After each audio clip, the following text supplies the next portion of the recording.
They called him just Walt, never Mr. Harlan, never Sir, just Walt, like he was some wandering drifter with too many old books and not enough usefulness to matter anymore. And when the county officer finally handed him the folded notice, the words on it barely registered because his ears were still ringing from what the young man at the gas company had said earlier that morning. "You didn't serve, did you? Just retired maintenance, right?" And Walt had simply nodded because what was the point in arguing with people who didn't listen? They didn't see the man who once defused bombs with trembling hands under enemy fire. They just saw a 90-year-old with thick glasses, a back bent like a comma, and a house with peeling paint.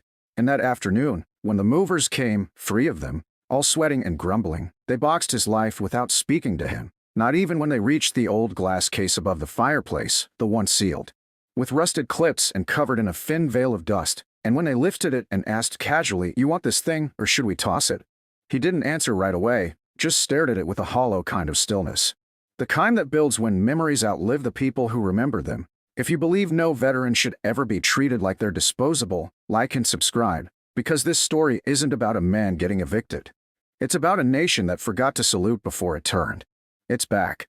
The neighbors didn't come out until the truck was halfway down the street, and even then, it was only Mr. Glazer from across the way, peeking through a slit in his blinds like he was afraid to catch dignity in freefall. And on the porch stood Walt. Hands folded, posture steady despite the tremble in his knees, wearing the same navy blue cardigan he wore on Sundays with the American Legion pin still clipped to the collar, as if he believed it could shield him from the fact that the house he built brick by brick in 1958 with his wife, now 10 years gone, no longer legally belonged to him due to a paperwork mix-up neither side could afford to fix.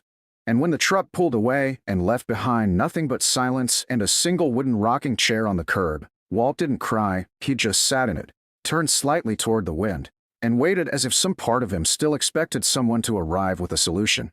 But none came, not until the next morning, when Noah, 17 years old and always late for school, rode past on his bike and slowed at the sight of the chair still sitting there, empty now, the cushion damp from dew, and a sheet of paper tucked underneath it with a single line scrawled across it in shaky penmanship.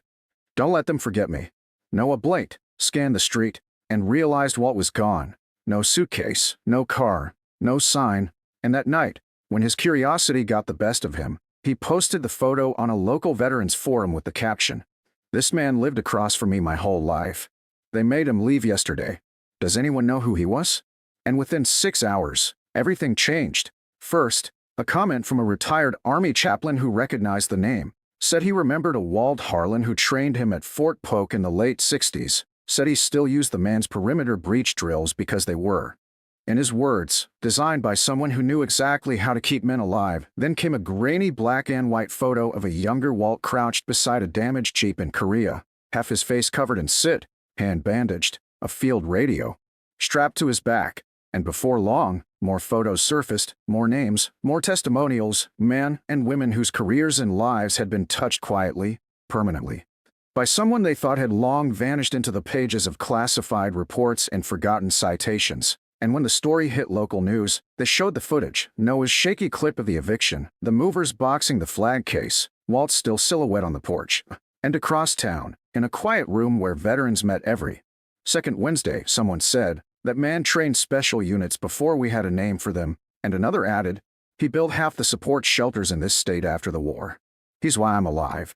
And yet none of them had known he was living in that little house, alone, off barely enough pension to heat the place in winter.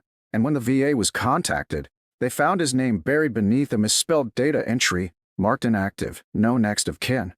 But then, someone found the letter tucked inside the shadow box, finally opened by Noah, who had come back the next day and asked his mom to store the remaining items in their garage, and inside that case, beneath layers of metals, one with a ribbon Noah had never seen before, was a yellowed envelope marked only, "To be opened if I'm ever removed from my post," and inside, a letter dated 1972, signed by General R.S. O'Connell, declaring Walter Harlan as a critical national asset whose fieldwork in Operation Emberwatch had saved over 120 American lives during the covert extraction.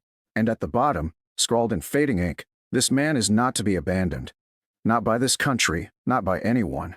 And when that letter hit social media, it didn't take long for the calls to begin, from veterans, officers, even an aide in the Pentagon who demanded to know why the man they were told was deceased was now going viral as the face of forgotten service, and by the end of the week, it wasn't silence on that street anymore, it was headlights. A full convoy of olive-drab jeeps rolling into the cul-de-sac just before dawn, boots hitting pavement, officers in full dress stepping out, not for ceremony, but for something more solemn. Restoration. They didn't know where he went, after the eviction, after the chair, after the letter, but they knew he hadn't gone far, not in spirit anyway. Because by the time Walter Harlan's story made it past the local feed and into the inboxes of retired generals, command centers, and military historians, the quiet suburban street where he once rocked silently on his porch had turned into a pilgrimage of shame and recognition. And the shadow box, once dismissed by movers as old junk, now sat sealed behind museum-grade glass inside the local VFW hall, surrounded by candles, photos, and handwritten notes from people who had never met him but somehow felt like they owed him something deeper than a thank you. But the truth was, none of them knew the whole story, not even Noah, who had sparked the wildfire by asking the simplest question: who was he? Because when the documents finally arrived from Washington, pulled from an archive so obscure it required triple authorization to even access, what unfolded wasn't just military history, it was a classified doctrine of legacy lost. Operation Emberwatch, the mission mentioned in the letter, hadn't just been dangerous, it had been suicidal, a nighttime extraction through an unstable mountain corridor, zero visibility, full enemy engagement, and no air support. Walt, then Captain Harlan, had volunteered to lead a 10-man team to retrieve 2 embedded field agents carrying vital intelligence, and when the canyon collapsed during the exit route, he held the line long enough for every man to climb out, but never climbed himself, instead detonating a manual charge to seal the escape path and bury the enemy patrol closing in.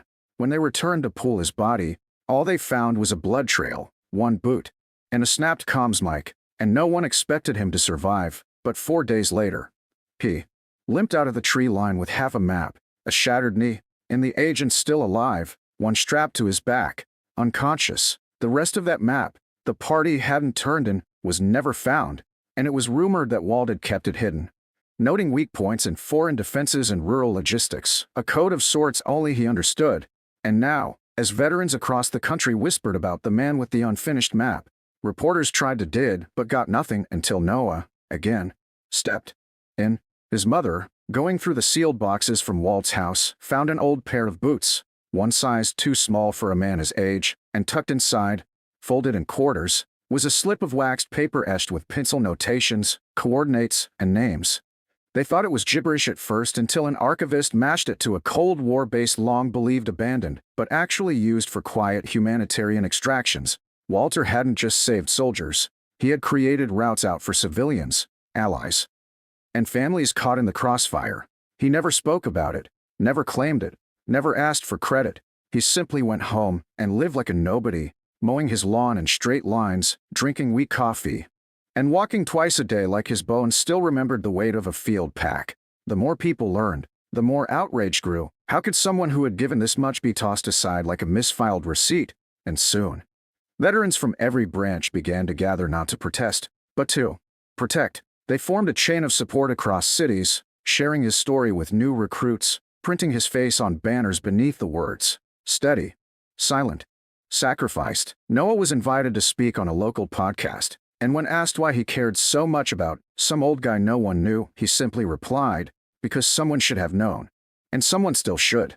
Then, in a quiet cafe booth, 3 retired officers sat reviewing the documents they'd compiled over a week, medals Walt had never claimed, commendations and signed, letters from soldiers whose lives had been changed by him.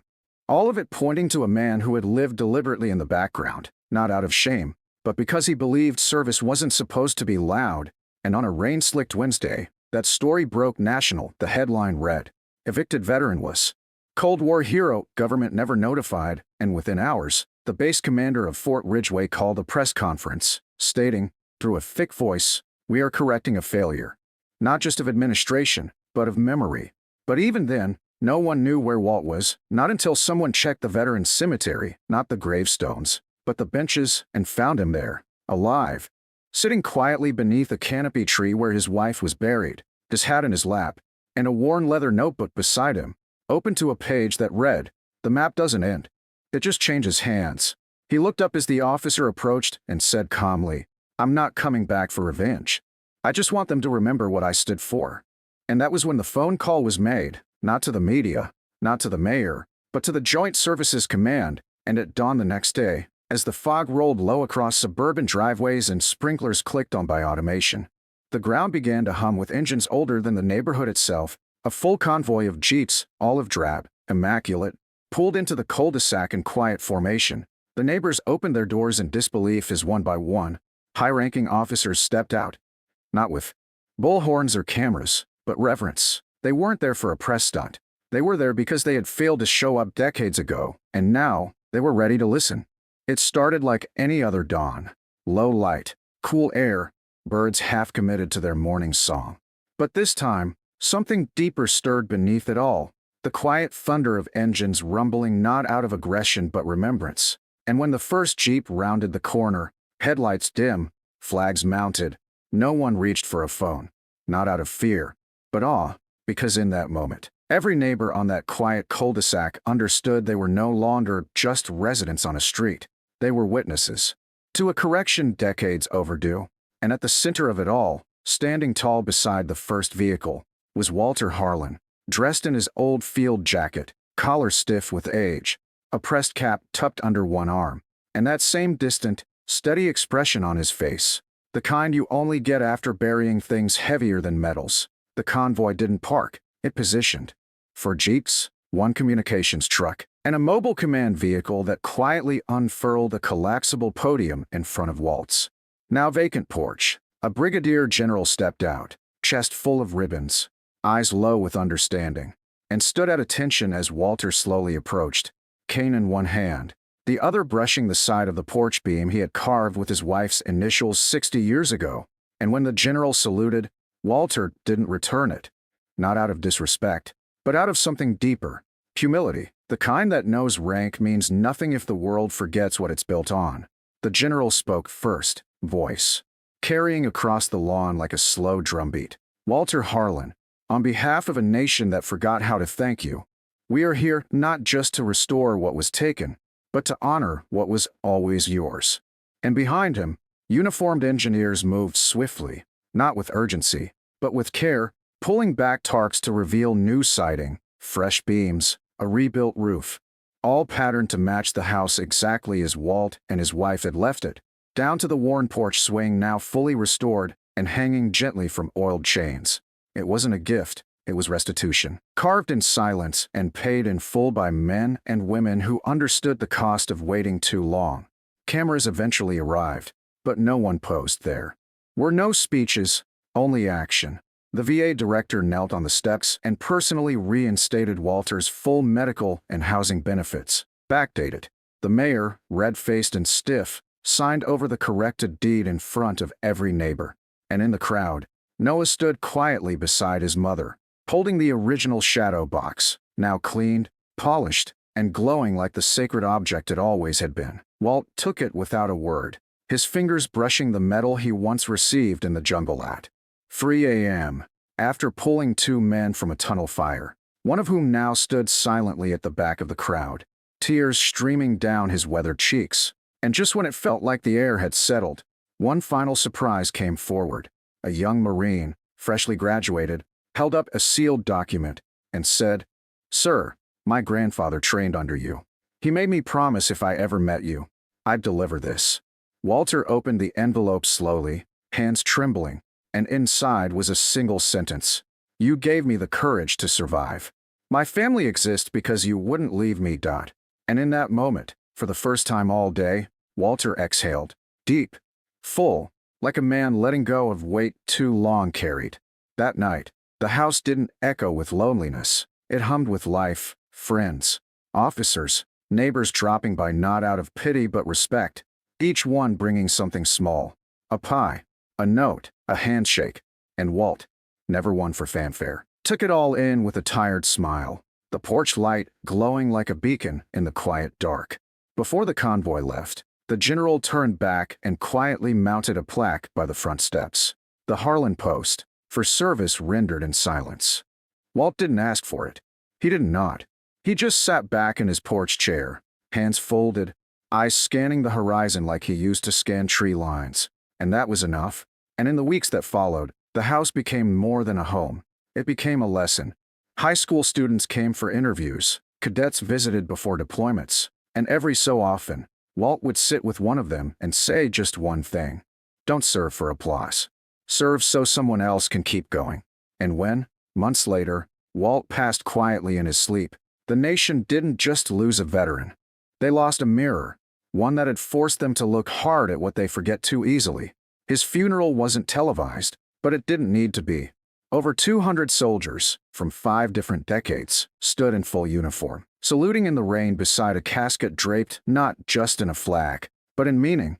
And now, when new recruits ask about Walter Harlan, no one hands them a folder. They hand them a copy of the photo from the day the convoy came. The one where Walt stood on the rebuilt porch with a cane in one hand and the future in the other, captioned with just 5 words. They forgot him. We won't.